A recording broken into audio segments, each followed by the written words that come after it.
Tesla is nowadays the indisputable leader in electric vehicles, and Elon Musk deserves a lot of credit for this. And in fact, few people know that during the early days of SpaceX and Tesla, Elon Musk used to approve each and every new hire.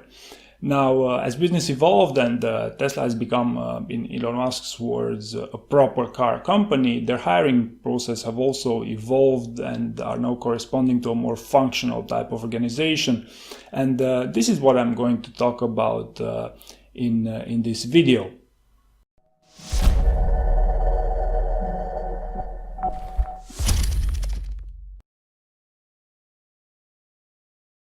Many people know of Elon Musk's rather transformational leadership style. However, not fewer know about the well-thought set of principles that govern its businesses.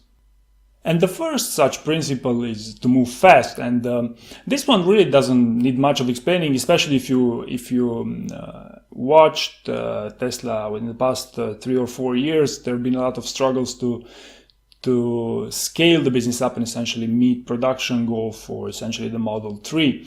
Now, what's also interesting here is that Elon Musk sees this ability to move fast as a way to overcome various struggles that Tesla faces pretty much every day. And also, if you're a candidate, then probably the best takeaway from this principle is that fast is better than slow. So maybe be sure that you reflect this as much as possible from your CV and throughout your communication during the hiring process. Appetite for doing the impossible is a very important core value of any new recruit, and by this they essentially refer to the ability to solve hard problems, to think outside the box and to act unconventionally. And for example, when Elon Musk started SpaceX, he really thought it was most likely going to fail. However, what kept him going was this higher purpose of populating Mars. So for you as a candidate, the best takeaway here is that to be a good candidate for a job at Tesla, you really have to be the type of person that can perform in an organization that motivates people this way. Elon Musk values the speed and consistency of innovation, and this is pretty much how he deals with his competition. And for example, he built Tesla pretty much as a platform that could not only take advantage of the existing innovation, but also take advantage of all the latest innovation as it happens. And probably the best takeaway here is that innovation at Tesla should pretty much look like a journey instead of just as a destination. And as a candidate, I guess the best takeaway from all this is that hard work, consistent hard work is a key trait that you should show during the interview.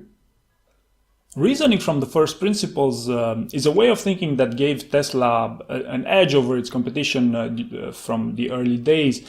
And this method was designed because of people's natural inclination to reason by analogy, because you just do things like this because other people also do it like this. So it's mentally easier to reason this way. However, reasoning from the first principles implies into getting into the bread and butter of a problem, to dive deep and understand what are the core elements of a decision-making process, and basically reason up from there in order to reach a better conclusion. Now, to give an example here, battery packs have historically been expensive because people pretty much assume them to be this way.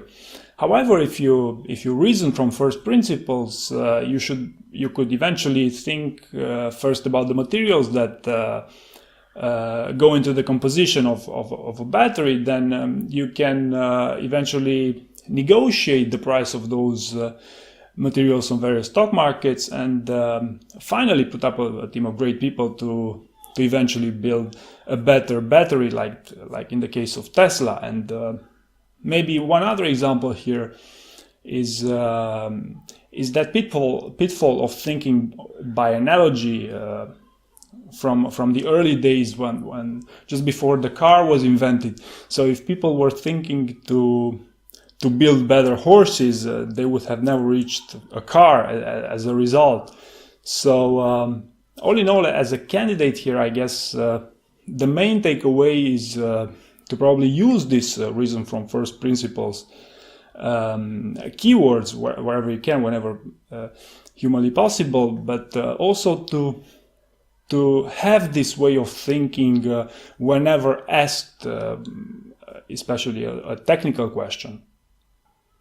Thinking like owners is especially important for a company like Tesla, which is not a huge organization so far. So this sense of ownership basically helps Tesla's employees to deliver a superior level of quality. And also, by the way, each and every employee there also gets to own stock of Tesla, so you're directly linked with the company performance overall. So I guess the best takeaway from this for a candidate would be to make sure that you specify this sense of ownership, and maybe even use the keyword in your CV.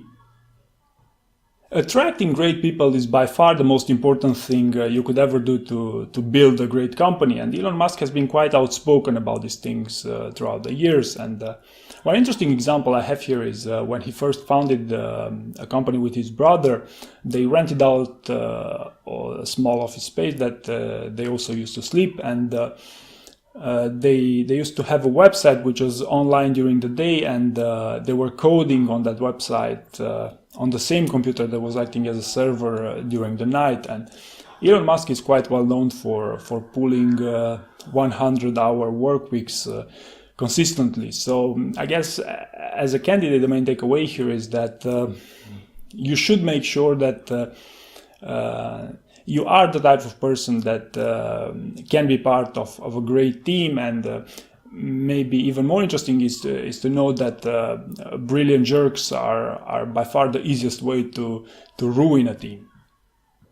And last but not least, you should also be aware that Tesla's mission is to accelerate the world's transition to sustainable energy, and this is essentially that sense of higher purpose that I was mentioning earlier in the video.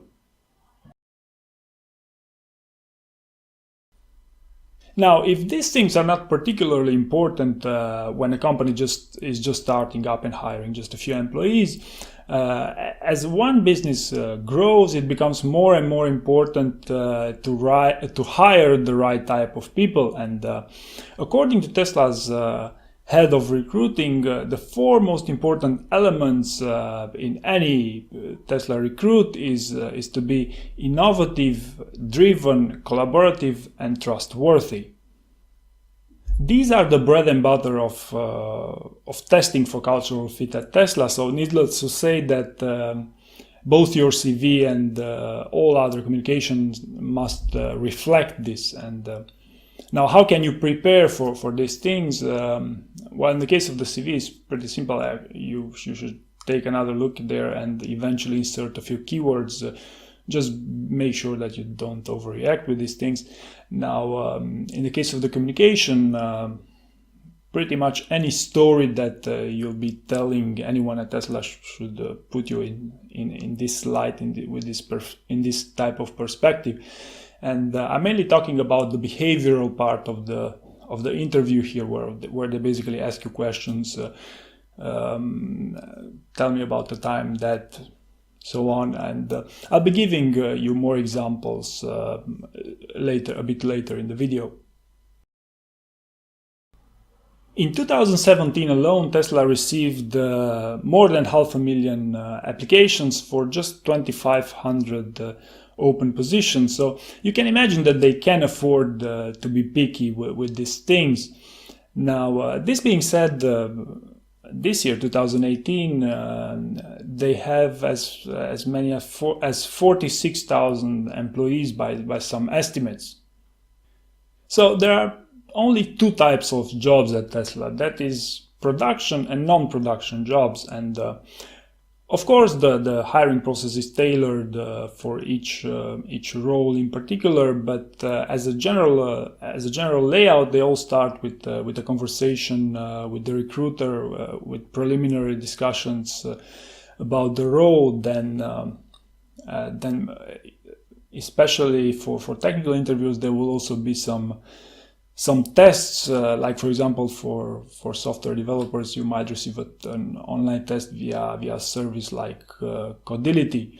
Now, then there will be also a second phone interview, this time with a higher up, with a hiring manager, and essentially someone more skilled that will have as the main objective to assess if you're worth an on-site interview.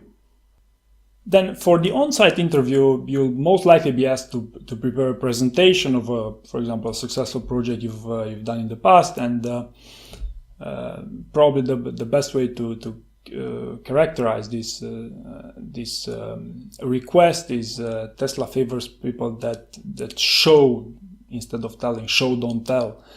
And I'll also have a link to one such example that I believe I found on the internet in the video description.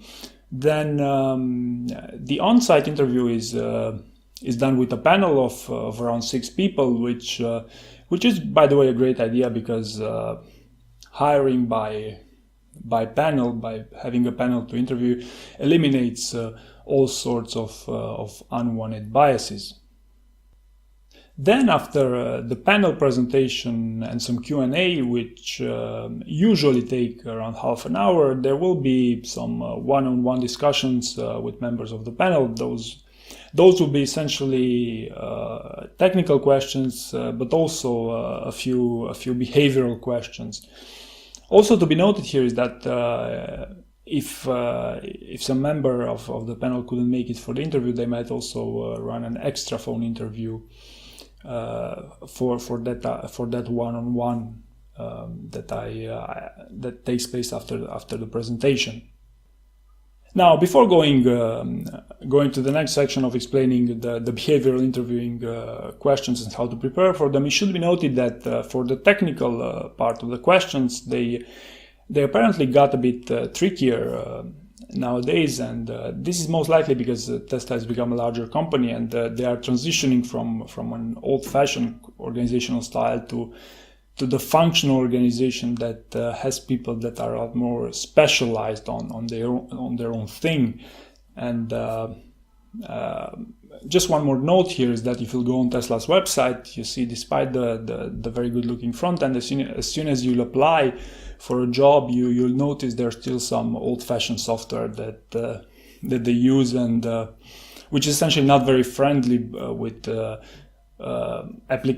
application from smaller screens.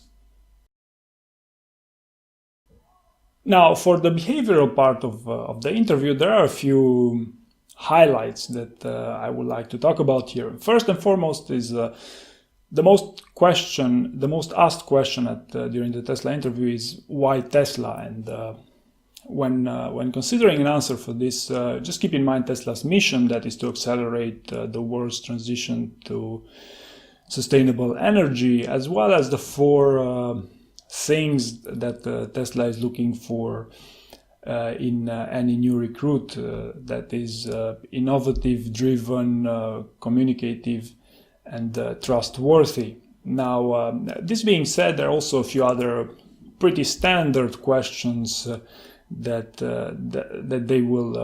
they might ask you. Now, something that you might want to prepare for, as with preparing for pretty much any major interview, is a set of stories that you can remember in great detail. And the reason why I'm saying this, because for instance, if you have 5 such stories prepared, the probability that you will be able to relate one story to a behavioral question you might be asked is quite high. And this is the main reason why you should prepare these stories, to future-proof you against those types of pretty much any type of behavioral question.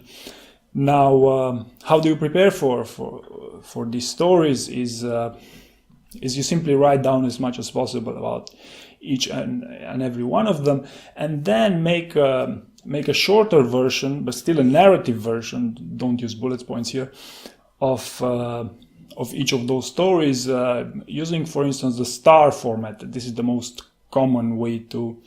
This is the way that recruiters like their questions being asked, and the star method has 4 parts. First, from the S, you should describe the situation that took place. Then the T comes from the tasks that were required to be resolved, that needed a resolve there, and the first two might be one and the same in some cases. Then the A refers to the actions that you had to take that allowed the resolve of that situation, and R is actually the resolve of the situation. But the key thing is to make sure that you embed all these 4 parts within your answer, and it doesn't have to be particularly concise. It must be a narrative format, because you have to impress your interviewer. That's the main thing you should do during an interview. So also one more thing here, compared to other companies that I looked over for these videos, I don't believe that Tesla is very much putting an accent on the behavioral part of the interview compared to the technical capability. So in other words, if you're an engineer, yes, you should prepare for the behavioral part, but the main quality that Tesla is looking for is to basically know your thing.